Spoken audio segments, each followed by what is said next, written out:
Welcome to the Holistic Me podcast. I'm your host, Jessica Bravo.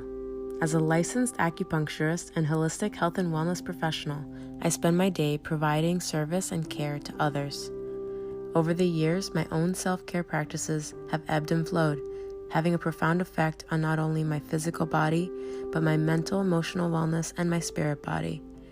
I am here to share my story, my experiences, and my continued journey on the path to exploring and uncovering the greatest version of myself through heart-centered connection, healing, self-love, and authenticity.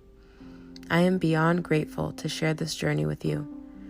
My intention is that my story medicine may help at least one other soul on this collective experience we are sharing to shine their light bright for all the world to receive. Namaste.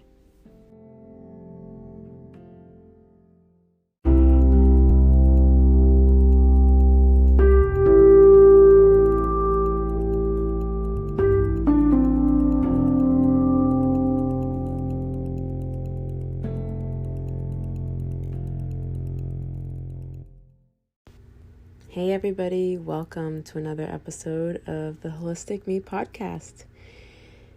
All right, so I'm just going to jump right in. This is a little bit off the cuff, unplanned. I sat down not too long ago, about 10-15 minutes ago, and just decided to do a little reading. And it just was so on point. It's really the only way I can describe it. We have moments or instances in our day-to-day lives where something happens, you kind of think back, or even just as the moment's passing, it's a little comical, or you think, where did this come from? And then later you do something or read something, and it just reflects back, what that experience had to teach you from earlier in the day or in the week, whatever the case might be. And that's pretty much what this was.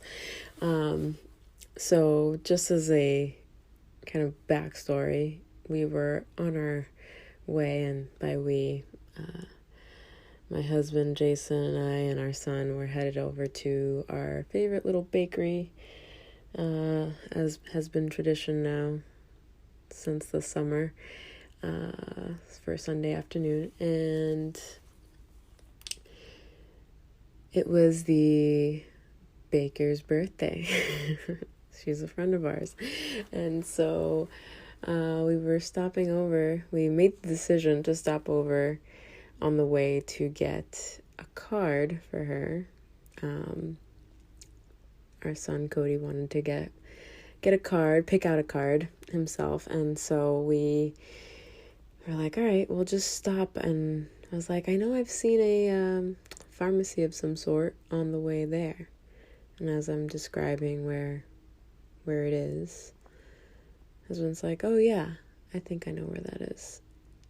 And just before we were getting there, we got into a very deep discussion about who was right as far as the location of said pharmacy in relation to another landmark. And when it came down to it, we were both describing the exact same thing, but we had different words that we were choosing to use to describe that, because based on our perceptions, for example, I was using the word behind, he was using the word past, and somehow we got stuck on each of us, ourselves being right over the other, for however long that time frame was. It was really probably no more than a minute or two where we were going back and forth trying to prove who was right. And then when we pulled in, we were both like, right, this is what I was saying. We each were like, this is exactly what I meant. And we're like, we meant the same thing. And that is life. And that's life with a partner. Whether you're married or you've been with somebody for a long time, or even just a close family member that you live with, or close friend that you live with, someone you spend a lot of time with. I don't know. Relationships, they're interesting, right? Like, and then our own heads get in the way, and we always want to outdo each other somehow. I don't know. But, over the years, as relationships kind of evolve, there's, things kind of ebb and flow, and communication breaks down and rebuilds and breaks down and rebuilds. And I think, the purpose of life, we're meant to grow and expand together. And there may be some bumps along that path. And one person in the relationship might be doing more growing than the other for a period, and then roles reverse, or whatever the case might be. I feel it's just the nature of relationships, or I've come to see that. And anyways, I have a few books that I own, and I use them not as a book that I read cover to cover, but as books that I my mind will say, oh, I want to read this book today. And I'll just kind of flip open to whatever chapter. Or sometimes I have a random number generator on my phone, and I will intentionally sit down, pause for a few moments, ask for what message I am ready to receive. And, either at that point, use the random number generator, giving the parameters of how many chapters are in a specific book, or just close my eyes and open the book wherever it happens to open, and then read from that chapter. And so, said chapter, this is from the book called Oneness by Rasha, was chapter 22. And the subtitle for chapter 22 is Sidestepping the Triggers That Provoke Predictable Patterns of Response, Diffusing the Poignancy of the Adversarial Relationship, Stimulating the Karmic Resolution of Emotion at Parallel Levels of Awareness, and Recognizing the Divinity that Unites All Experience. So these are essentially 4 subheadings of what is covered in this chapter. And I'd like to take the time to read this chapter to you, because after I was done reading it, I just thought, or even while I was reading it, I was like, oh my goodness, this is so on point for what we experienced today, and for what the past year has kind of evolved and ebbed and flowed. Like I mentioned, relationships, changing over time, and expanding, growing, breaking down, expanding, growing, these patterns that we get into, and hopefully come out on the other side a little bit better and a little bit stronger, right? And so, anyways, here we go. I'd like to read chapter 22 from Oneness.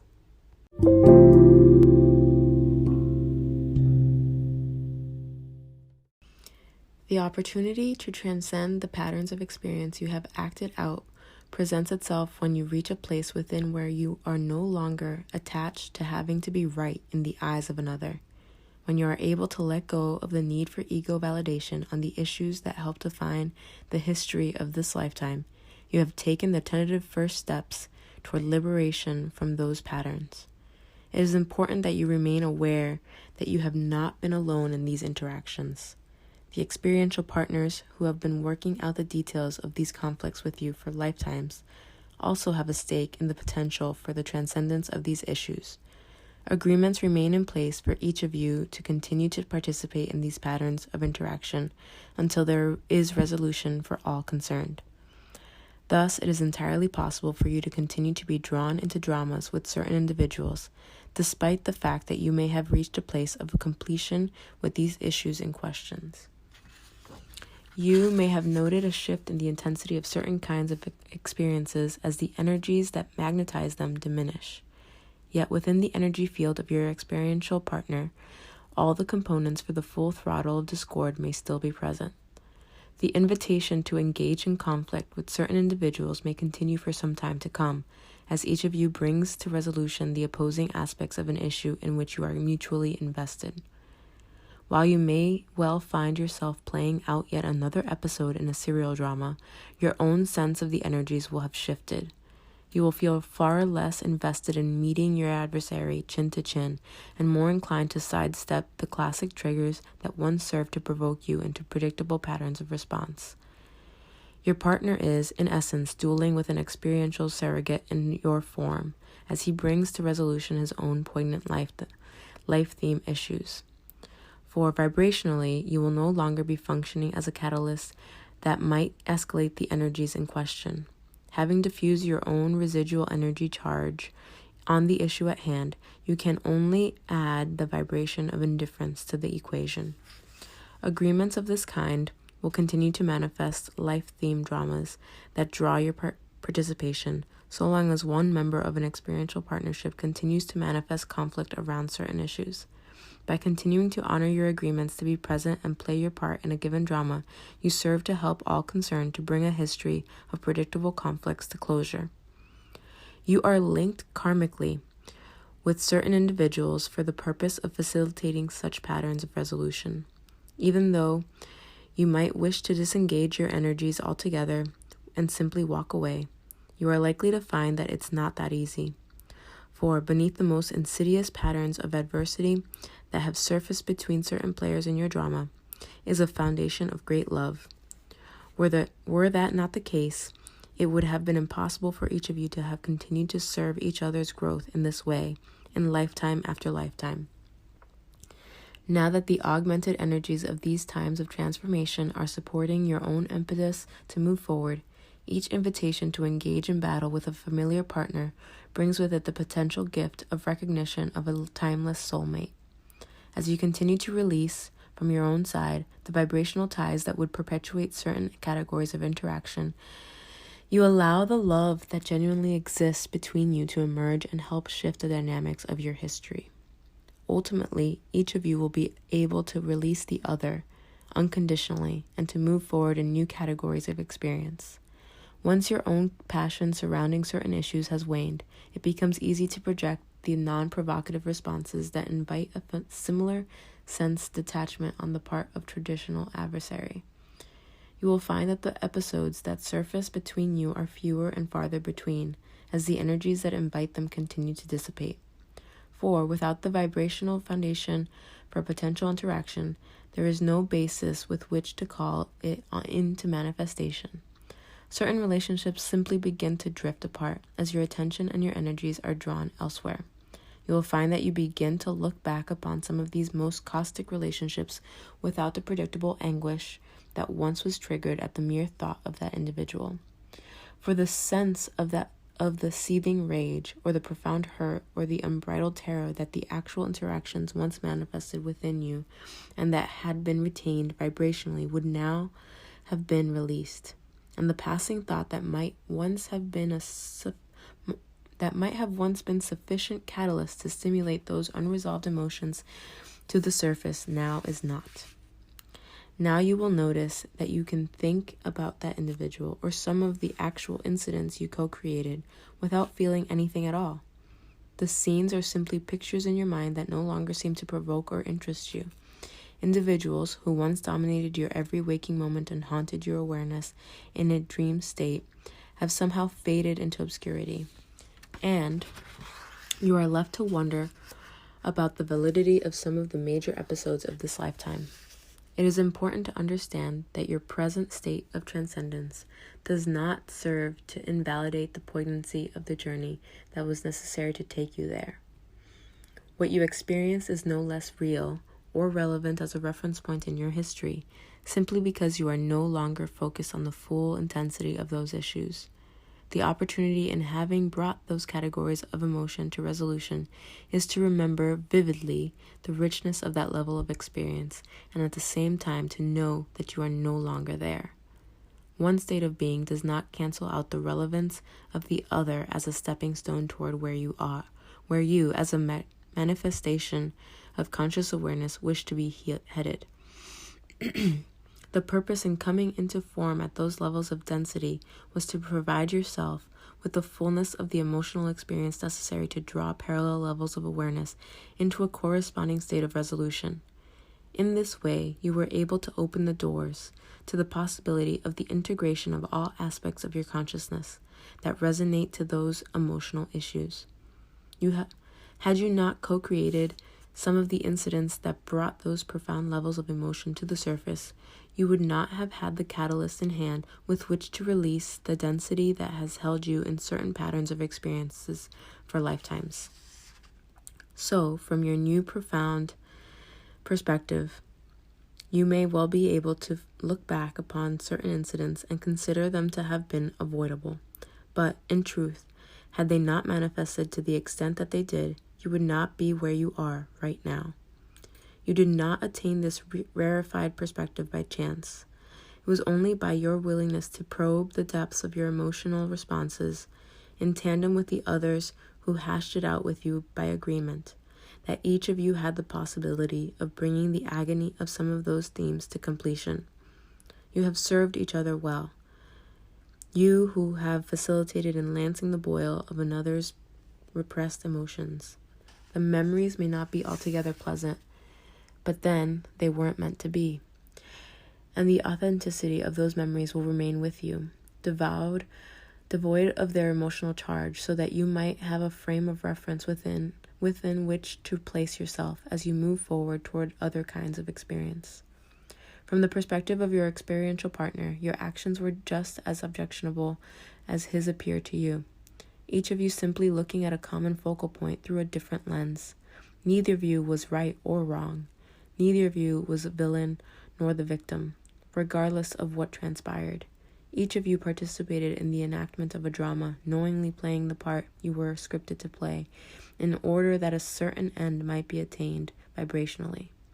What transpired was one of many ways that end might have been achieved, and much vibrational backsliding was facilitated along the way, while in lifetime after lifetime each of you struggled to get it right. By trial and error, you as a team worked out the details of your contractual karmic agreements. You honored each other and violated each other unmercifully, as each of you gave full expression to the manifestation of pride and ego. The role was played both ways, as each was given a turn to experience the effects of his own actions. In that way, the full spectrum of each category of emotion was permitted to manifest as life experience for each of you. For no one who stands at the threshold of completing this work here in the physical world has opted out of any part of it. Somewhere in the experiential history of all of you, there are memories of having inflicted the very wounds on another that you yourself have found so painful. And somewhere in the timeless past of the multidimensional presence that you have brought forth to today is a character cast in precisely the role you now find most offensive, most likely a role reversed with the same partner. As you now bring these categories of experience to culmination, it is interesting to begin to consider the vantage point of the perpetrator of your most poignant battles and to realize that the shoe could just as easily have been on the other foot. You might just as well have been the one playing the other role. And chances are you were, more times than you would like to imagine. For that is the nature of imagery of physical experience and what really brings it into form.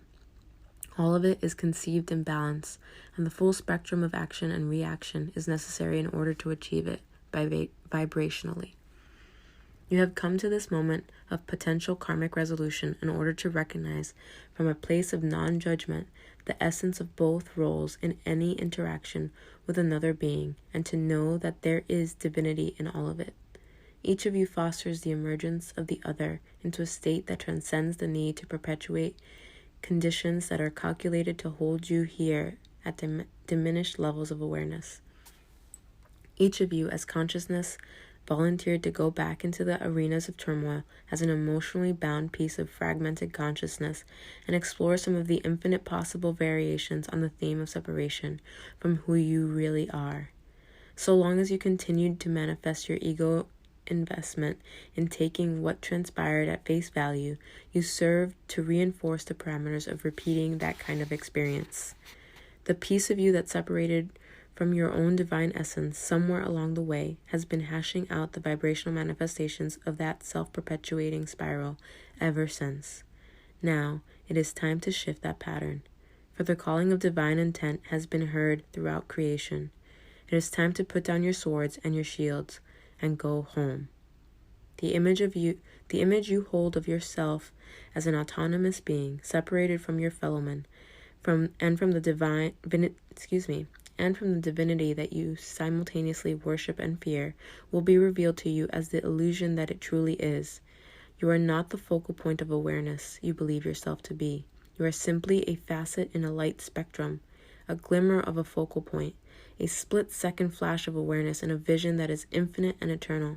You have deluded yourself into believing that you were the main event for so long that you have been amassed a volume of incarnate history of epic proportions to support that conclusion. And you reference a world around you that is calculated to reinforce those perceptions. Far from view, yet ever present, is a level of awareness that transcends. In its overview of your personal history, the details with which you define your identity, that level of awareness conceived in balance has transcended the need to play any of the roles or to experience the levels of conflict and resolution upon which you continue to focus as you work out the final details of your sojourn into humanness. It is that level of awareness that watches patiently as the first inkling of your true multidimensionality takes root, and that level of awareness of which you are a fundamental part waits to include you in the loving embrace of all it understands itself to be. In this way, the process of ascension is ongoing. At each level of escalating vibration and complexity are aspects of your own being, each lost in the illusion of its own particular vantage point, each oblivious to the momentum that unites all aspects of the whole. That singularity of focus is characteristic of physical embodiment and a necessary part of the experience. Your adventure in the form of this particular identity, and the ones that may follow, cannot hope to be carried out from the vantage point of the overview. In order for the experience to be authentic, you will once again agree to experience the perception of the fragment of consciousness, regardless of its growing multidimensional complexity. As you continue to awaken within the structure of this particular illusion, you will integrate the final nuances of an entire category of incarnate experience. You will be drawing conclusion based on levels of understanding that are characteristics of the higher levels of awareness. As you progress ever deeper into the process of emergence, you will begin to be able to grasp the significance of the experiences you have lived through over and over again for centuries. It is necessary now, as you stand at the threshold of another kind of world, that you be able to see clearly the path that you have traveled in order to get there. It is necessary that you be able to glimpse the limitlessness of your true identity from within the confines of physicality, as a foundation for the categories of experience to come. For only then are you able to weave the threads that unite all you have been and done in a way that allows you to release from those patterns. Were a reprieve from the myopic perspective of the fragmented consciousness not programmed into the pivotal point in your journey, you would be relegated to continue to repeat those patterns and unable to make the shift in awareness interdimensionally. That is the nature of the transition at whose very edge you now stand. The last remnants of the core issues of this lifetime have been stimulated to the surface of your awareness for your scrutiny, and your recognition of the habitual patterns of interaction with others who may continue to tempt you into the arenas of combat now helps you to distance yourself vibrationally from those kinds of encounters. Ultimately, you come to recognize yourself as a traveler you have come to embody, for you no longer dwell in the depths of the illusion that has dominated your emotional scenery for the duration of this lifetime. As you continue to pay the occasional visit to these levels of experience, it is as one would to a neighborhood of long ago. You no longer feel rooted there, and the emotional investment in continuing to hash out the mundane details of karmic agreements no longer holds any attraction. These kinds of encounters have a familiar flavor to them, in that you have tasted them before, yet they no longer resonate with the bitterness that might have once provoked you into a self-righteous reaction. Now there is, more likely than not, a feeling of indifference at the sound of a familiar cue. For the one who is responding to it has transcended the limitations of your incarnate identity and perceives all you encounter from the vantage point of the overview. It is that aspect of self who is able to process incidents that continue to arise in the moment and to draw an instant correlation to parallel circumstances in the past. You have connected with this heightened level of perspective through the very paths of emotion that once might have led you into battle. Now the battlefield within has been cleared of the karmic debris accumulated throughout the history you share with the others who assist you in bringing this chapter to completion. And ultimately, each of you is able to view old familiar scenery from a newfound vantage point of transcendence. The pathways of the emotions you have worked so hard to stabilize are those upon which your consciousness will travel in connecting you with heightened levels of awareness. For it is your emotional foundation that unites all aspects of the consciousness that make up your multidimensional identity. That foundation, once cleared of the ego-based need to respond to provocation, serves as the pathway upon which all aspects of your multidimensional self unite in oneness, and recognize that common bond as one that is shared with all creation.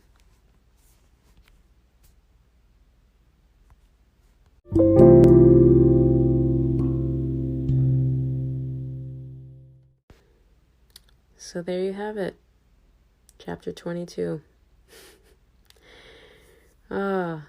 When I think back at the conversation or misunderstanding or whatever it is, I don't even know what to call it from this afternoon.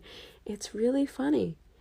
It makes me laugh. And what's interesting is over the past month or so, similarly to what it mentions in this chapter about how these situations